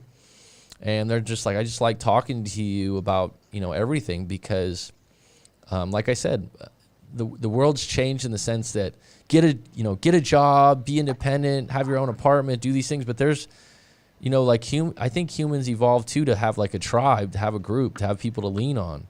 And I think that if you can afford it, which I'm going to make it more affordable for past clients, I'm going to give them a better price. That's going to be part of the deal. I think it's very preventive in your problems, rather than come to me when the house is already burnt down. You know what I mean? Right. Yeah. Because like this. Yeah, and I actually had done that in the past. I know when I had gotten back with my ex for a little bit, like nothing was crazy wrong, but there's some things I wanted to unpack, and I knew you were the guy to do it with. So yeah, and I definitely recommend it. And if people haven't done a live coaching yet, like I definitely recommend it, especially if you're going through something. Thank you. That you just kind of feel lost. I mean, thank you. I appreciate that. I guess could be considered a success story, just given my whole journey and where I'm at now with myself. But well, highly recommend it. I'll be honest with you. Everyone that I've ever talked to has been a good experience, because I stand by. I'll refund your money if you don't find it helpful or useful. I'm not going to cure you. I'm not going to magically make you feel like $1 million or limitless or outstanding, but we can talk through it, and you'll feel better about where you're headed. And that's the goal. So I'm gonna let you go, because I know it's late over there, and I'll close out the live stream in a little bit. And thanks again, and we'll be in contact maybe this next month to do another one, because I think you enjoy it. Yep. Yes, sir. All right, bro. Take it easy. Take care. Bye. All right, bye-bye. All right, anyone that's still on deck, we got 10 on deck, 8 likes. We're an hour and 40 minutes in. Anyone that wants to ask me a question, we have the usual suspects on. Kaiser Serze is not on, though. Cancel this, cancel that. These days, your life can be ruined without the law being involved at all. Cancel this, cancel that. Wow. What do you mean by that, G-Money? I'm sorry, I'm late to that party. Haha, Sabina, you have too much faith in our justice system. Good stuff tonight. Thanks, G-Money. I appreciate it. G-Money's going to be on, everyone. So I'm making an effort right now. If you want to reach out and you're a past client of mine, Rick, you know who you are. Like I said, I'm going to be making an effort to give a better price and talk to you guys more regularly, and see if that helps you guys go. We got off on a tangent in the chat. Sorry, Mac. No worries, bro. I don't mind. That's what the chat's for. That's fine, because this was an interview. I hope the interview was good. I hope you had some useful information here. I think we had one person on. Coffee Boil Gaming, welcome, because I haven't seen you before. Definitely have him again. He got some good advice. 10 out of 10 will watch again. Thanks, Coffee Boil Gaming. Sabina's on deck. How are you? Rick C. Talked already. I would definitely go with Post Malone, because he seems like a pretty laid-back dude. Post Malone seems genuine. He does. And he seems like he's really enjoying his life. Maybe don't directly reflect on you. The last part made me feel a whole lot better about not being so hard about myself, or not being enough, or not changing enough. Really tells you that the excuses they may make for leaving. A guy that basically emotionally cheated with girlfriend, or should I go with my heart since I like him so much? But yeah, so basically he has a girlfriend.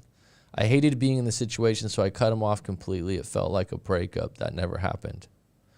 1 year, still think about him, and deep down, hope we could meet again, but should I ever trust?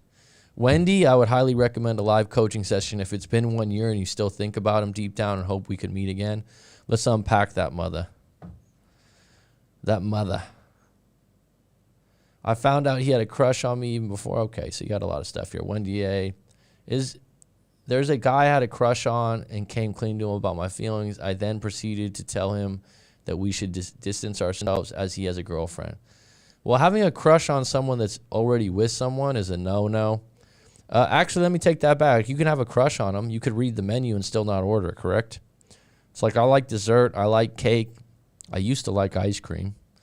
But a lot of times I don't order it because I know it's not good for me. Clutch, thanks for coming on. Let them talk. Remove all reminders. Workout routines. Cut everything off completely. Identify your purpose in life. Then keep busy. Practice mindfulness. What does it mean to practice mindfulness? No contact. Get rid of stash away reminders. Talk it out and start doing things for yourself. Improve. Delete their contact info. That's actually what I did, G-Money, years ago. Go to the gym. Get a good mentor or therapist. I like G-Money so far the best. Craig Ferguson's has a model called Why Everything Sucks that talks about that transition in culture and why it happened. That is the best explanation I've seen to date on what happened.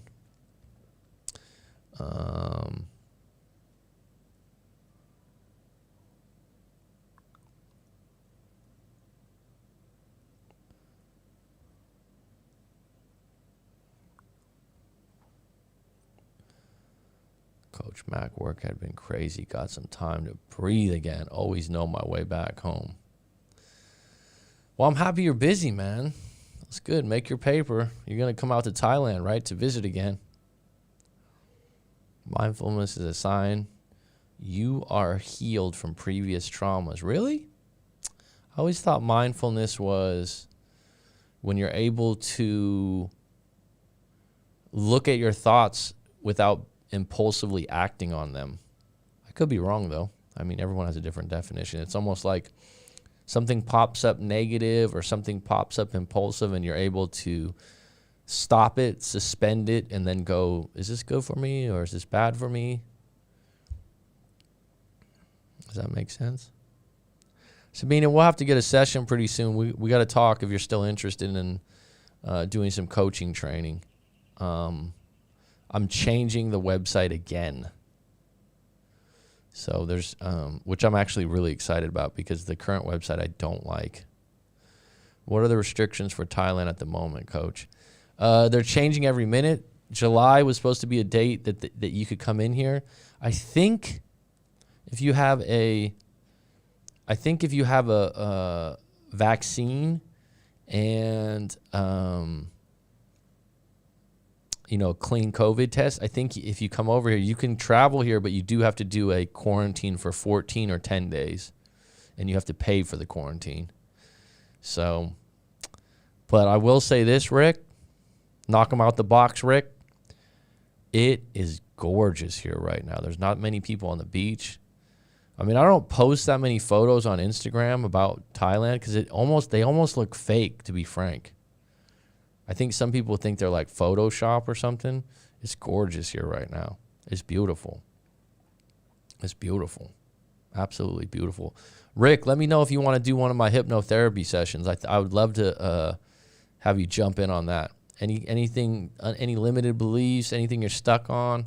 I'm branching out from breakups. Sabina, if you want to try, email me.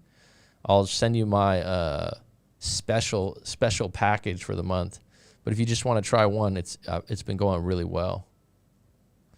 Thanks, G-Money. I appreciate it, bro.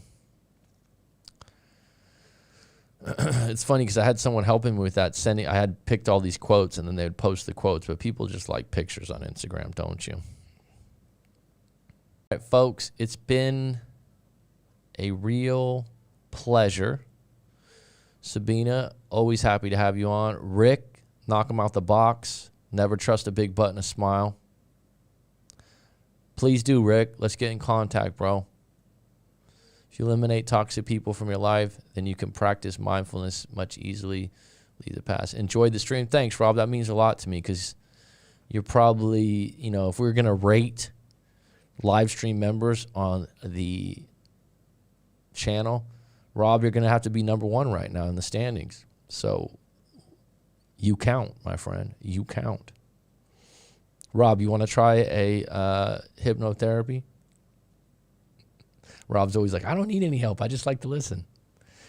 All right, folks. It's been a pleasure. It's been good. I appreciate you all. We'll be having more past clients on. ML, as he goes by, I thought he was really good. Like Clutch said, 24 years old. Dude, smart, man. And it's such a pleasure to have good people on. Always a great stream, Coach. Enjoy the content and people in the chat. Well, they enjoy you too, man. It's reciprocal, which is the best thing, right? All right, folks. It's curtains.